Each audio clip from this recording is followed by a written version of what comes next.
First of all, thank you, Dr. Gowdy and the NAACP for holding this tonight. I appreciate it, and thank you for letting the voters have a chance to hear us. My name is Ben Bright. I'm the Democratic candidate for County Controller. For the past 13 years, I have been in the gaming industry, working at the Rivers Casino in downtown Pittsburgh. During that time, I was a supervisor and manager, and my responsibilities included making sure that the gaming regulations brought forth by the state were followed. To protect the company's revenues, to protect the money coming in, and make sure that it was no fraud, no mistakes were happening, and no theft was occurring. We've heard all the stories about casinos in the movies. And a lot of that, though, transfers very well over to the controller's office, because the controller's office is not just about making sure the dollars add up, but it's making sure that procedures and processes are always followed to make sure that we're always protecting taxpayers' money.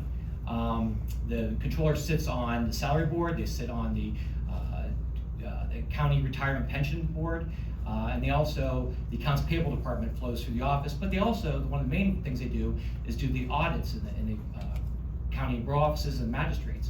And during that time, they look a lot at the procedures and processes to make sure that when the taxpayer money is coming into an office, that is properly going through the channels to get through to the fact that it's deposited. A couple years ago, we had a problem with the clerk court's office where a lot of money was discovered was missing, and ultimately the clerk courts was charged with theft. And that's something that the office of the controller found out. And so that's my duty as the controller would be to, on the utmost, would be to protect your taxpayer funds. Always, that's the number one thing that the controller's up to. So thank you very much, and I appreciate being here today. All right, very fine. And now clear the timer, and also we invite April Sloane to have 2 minutes to introduce herself and her qualifications. April. Hi, I'm April Sloane. I'm running for Washington County Controller. I am the Republican candidate for the position. I am currently in accounting and finance. I'm a financial analyst for FedEx. I have served in the public, private, and nonprofit sectors doing accounting.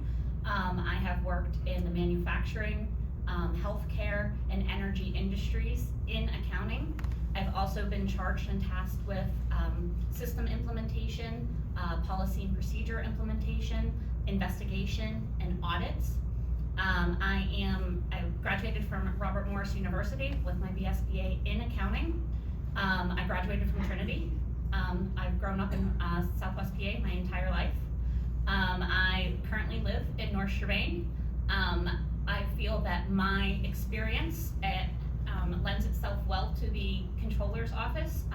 It's not just a management position. It's not just watching what people do. You need to understand the puts and takes, debits and credits that are involved in all of the offices to effectively manage the people that are in your office, and also to be able to communicate to the row offices, magistrates offices, and to the commissioners about what is going on. Very good, thank you. Unfortunately, you both kind of answered my next question, so I'm going to ask you this one question I got from the audience, because I don't know the answer myself, and I'm thinking it'll be fun to find out. What does, and I'm going to ask April first, and then Ben to answer this, which is kind of unfair, but what the hell are you going to do? What does GAAP stand for? That is GAAP. That is generally accepted accounting principles. That is what entirely runs accounting as a whole. That is what the rules, the bylaws, everything. The Bible. Yes. Do you agree with that, Ben? She answered it. I think the crux of that question was geared towards the fact that she does have an accounting background, which I do not. I am a management background. My focus is on policies and procedures, and working in the gaming industry, which had $1 million a day in revenue, and tracking that. Was I trained in accounting? I was not, but I do have an extensive management background, which she also touched on for me, so thank you. Okay, very good. That addresses that.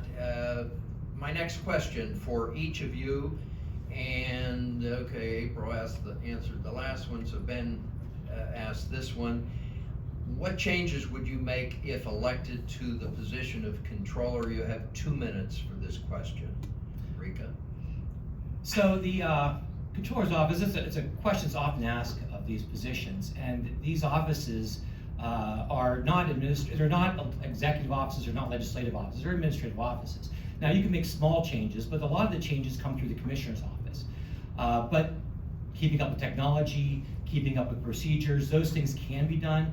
One thing I would like to look at though is how the controller's office could look at outside of the courthouse. We talked here about the row offices and the magistrate audits, but there's areas outside the courthouse can be looked at. For instance, there was recently a building erected in the out Bentleyville. There was an office park there, and one of the buildings built was done by workers that came from Georgia.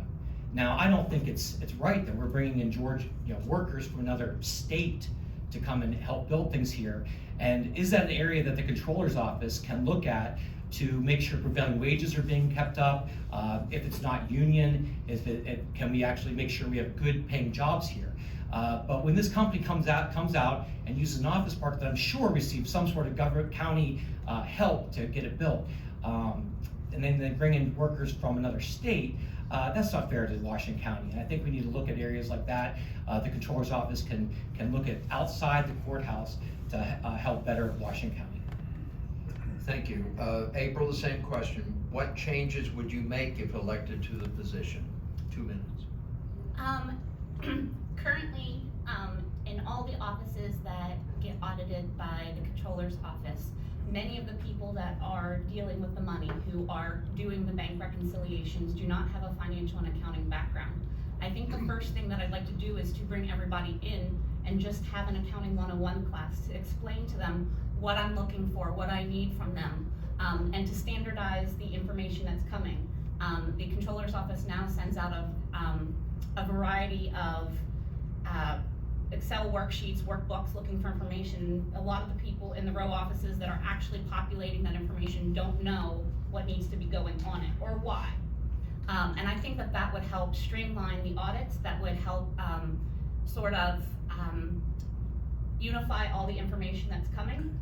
I think that would help the employees of the controller's office so that they are getting the same information in the same format, regardless what office it's coming from. I would also like to work on the technology aspect. There is something called SharePoint that is actually sort of a standard in industry, and I feel that if we could institute that, that would also help. It would make the information sort of more real time for the auditors. They could go in, look at things. It would reduce the amount of time that they would have to spend in an office outside, at a magistrate's office, far away from where they live, one county, from one side of the county to the other. I also think that, some of the contracts that the county is engaging in need further review, need more critiquing. And so those are some of the things that I would like to change. Very good, thank you very much. Final question for the controller candidates, and April will have the first opportunity to take a swing at this one. And the question is, if in the course of your work you suspect that another elected official may be mishandling public money, how do you proceed? 2 minutes. So what you can and cannot do is governed by county code. So I would look at county code and report it as far as I possibly can. No hesitation, no wait, no anything. An immediate request for information from that office, and take it to the commissioners, take it to, I know Josh Hatfield is finance, as many people, get it verified. And I would also possibly engage an outside firm to review what I see. I want to cross all my T's, dot all my I's, and make sure that what I'm seeing is in fact true, and then that person will be prosecuted fully.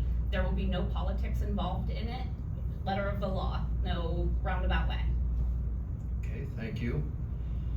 And Ben, the same question, 2 minutes.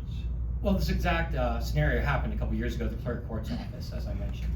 And then in that case, Mike Namey, the current controller, immediately when he got the findings, went to the commissioners and told them what happened, and it was announced to the public the next day. This was not something that was sat on.